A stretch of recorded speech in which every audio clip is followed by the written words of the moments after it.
Assalamualaikum warahmatullahi wabarakatuh. Salam sejahtera bagi kita semua. Selamat siang teman-teman Bapak kelas 12 semuanya. Bagaimana kabarnya pada siang hari ini? Baik, semoga semuanya dalam keadaan sehat dan semuanya masih tetap semangat menjalani kegiatan belajar dan mengajar pada siang hari ini. Baik teman-teman semuanya, pada kesempatan siang hari ini kita akan mencoba membahas tentang yang namanya adversity question atau EQ.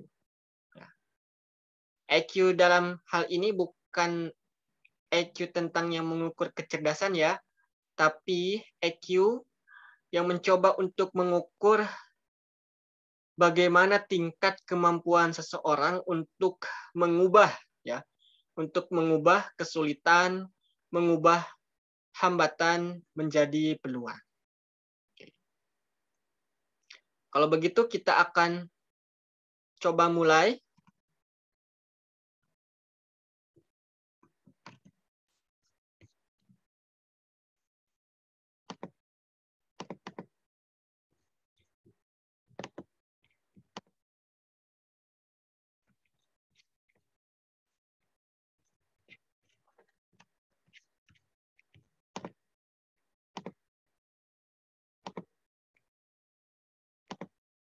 Iya.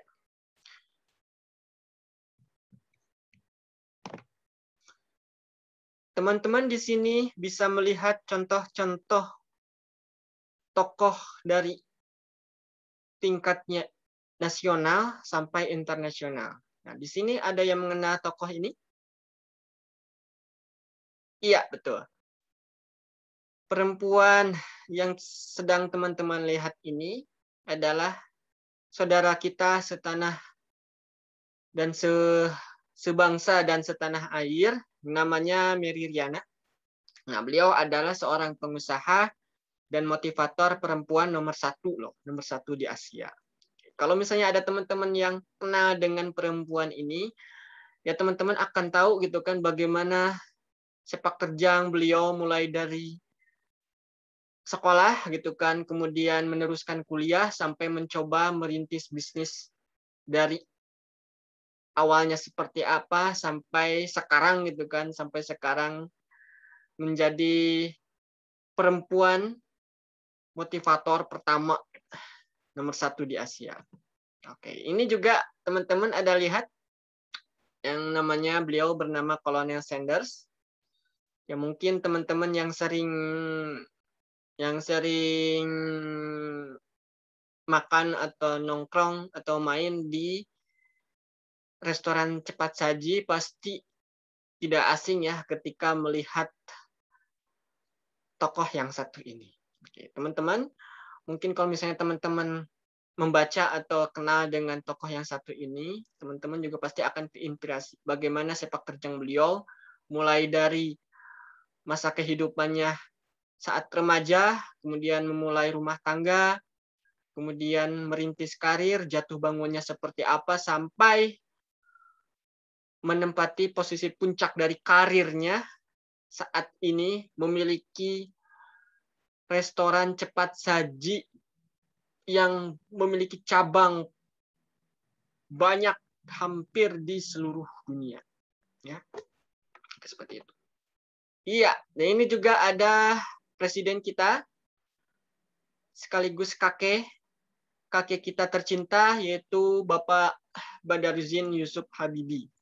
Nah, mungkin kalau misalnya teman-teman sempat menonton film beliau gitu kan, Habibie Ainun, kemudian ada Habibie, dan series film dari beliau ini, kita bisa tahu sepak terjang beliau itu seperti apa gitu kan. Kita bisa tahu bagaimana beliau itu mengubah hambatan-hambatan yang terjadi selama hidupnya itu menjadi kesuksesan, ya, menjadi kesuksesan hingga saat ini dikenang sebagai Bapak Teknologi Indonesia seperti itu.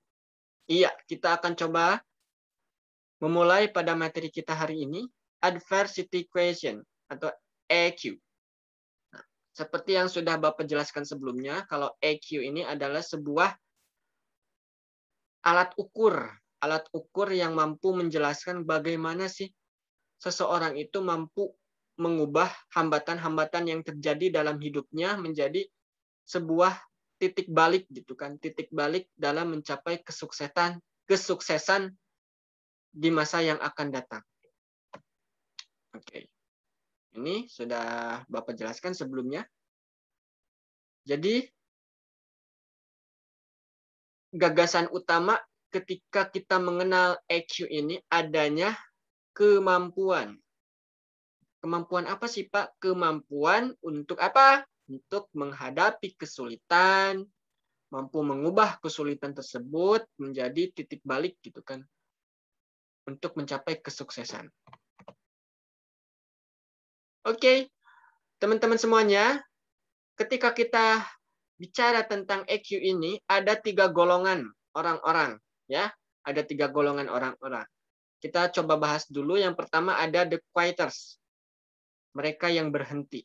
Sesuai dengan katanya, orang-orang yang termasuk dalam golongan ini, mereka memiliki tingkat EQ yang rendah. Mereka terjebak, terperangkap dalam kesulitan-kesulitan atau hambatan-hambatan yang terjadi dalam hidupnya, sehingga mereka juga sering merasa putus asa, gitu kan. Seperti itu. Oke, yang kedua ada the campers. Mereka yang berkemah, gitu kan. Ciri khas dari orang seperti ini, mereka memiliki tingkat EQ yang pasti lebih baik dari golongan sebelumnya, the quitters. Namun kelemahannya, orang-orang yang berada pada golongan ini mereka cepat puas, ya. Cepat puas dengan apa yang sudah ada, dengan apa yang sudah mereka kerjakan, gitu kan. Sehingga orang-orang yang ada dalam golongan ini lebih nyaman di zona nyaman mereka sendiri daripada mencoba untuk menambah lagi kesuksesannya keluar dari zona nyaman. Dan terakhir ada the climbers. Ya, the climbers.